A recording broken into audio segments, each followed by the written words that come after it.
Hello, welcome back to my YouTube channel. This is TheClownCar. I'm your resident jester here to talk to you about whatever's on my mind, and today's an unscripted video. I just kind of had this thought process for the last few days, and I wanted to tell y'all, as someone who has spent a lot of their life being lonely and living a life that they did not feel satisfied in, how you yourself can get a life. I don't know if that phrasing is going to be a little mean for some people, but it is really hard to get out of your shell, to be comfortable by yourself, and then not only be comfortable by yourself, but take that step forward to bringing yourself to other people. And I'm going to tell you a few of my tips that I wish someone had told me years ago that really helped me in the last few years. So let's get into it. So, the number one rule is that you kind of have to stop doing things for other people's approval. Okay? Now, I'm not saying that you don't do things for people at all or that you don't care for people. This is not a you don't owe anybody situation. It's not. But no matter what, I've said this in a couple videos before, someone, somewhere is always going to have something to say, whether that is supportive or negative. Someone is going to disagree with the decisions that you make. But as long as you are happy, then that's all that matters. You are the person that has to lay your head down on your pillow at night. You are the person that has to wake up every day with the decisions that you make. So if you're not happy with those decisions, but you know someone else is, stop making those decisions for them.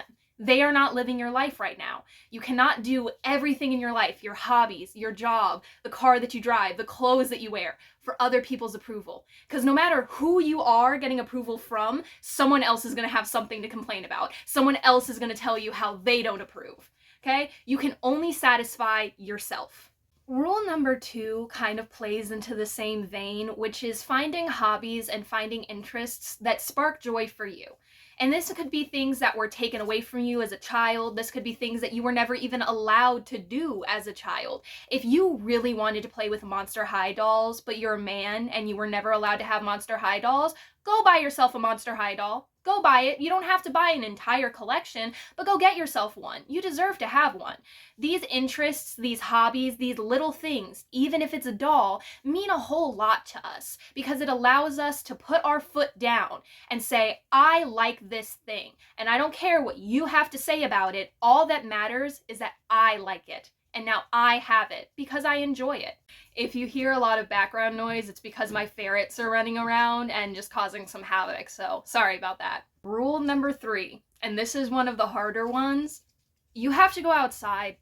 Okay, you don't have to go outside with the intention to socialize, but start putting yourself in areas that you know spark your interest. Wear a sports hoodie or sports beanie because it shows people, hey, I like this sports team. If you do, you can come talk to me about it. Go to craft stores and stay in the aisles of your favorite craft. Maybe you'll meet somebody who's really interested in it, has never started, and now you can be their mentor.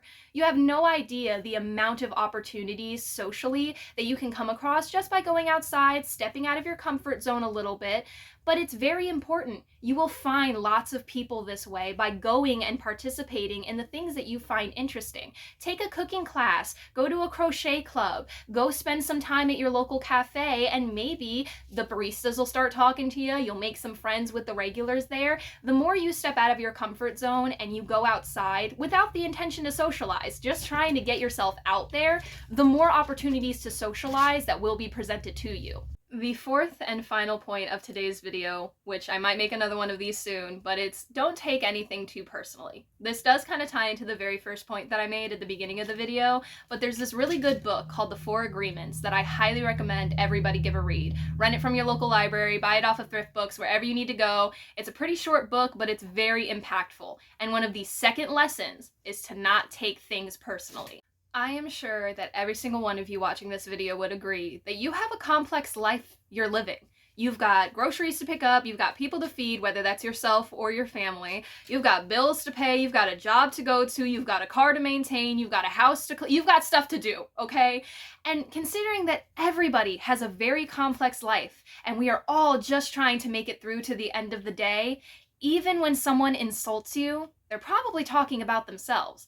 Unfortunately, especially I'm speaking from Americans' perspective, we're very self-centered. We are very, very self-centered. If it does not directly impact, affect, or involve us, we don't care. We don't even acknowledge that it happens. So 9 times out of 10, when someone is insulting you, belittling you, or even giving you really harsh criticism, and you're thinking to yourself, this isn't true. I don't know where this is coming from. Why are they saying this to me? They're probably talking about themselves, and they're using you to project onto. That doesn't mean that it hurts any less or that you don't feel the impact of these mean things being said to you. I mean, it hurts to be told mean things. But at the end of the day, you can assure yourself at least a little by saying, that's about you, not about me. If it's true, or if the shoe fits, maybe you might need to consider that they have a point that they're making. But for the most part, a lot of people are just going to criticize you based off of how they feel about themselves. And with that, we've made it to the end of today's video. Thank you so much for watching all the way to the end. I hope this helped you at least a little bit. This was unscripted, so maybe this made no sense at all. But these are things that I kind of wish someone had shook middle school me's shoulders and said, listen, no one cares as much as you think they do. You're gonna be fine. And I wouldn't be living with this crippling social anxiety at 22. But maybe this helped, maybe this didn't. I might make another video about this sometime soon, and as always, thank you so much for watching all the way to the end. Please leave a like, a subscribe, and a comment down below letting me know what you didn't like, and what you'd like to see more of in the future. Really appreciate it, and thank you so much for watching. We'll see you in the next video. Bye-bye!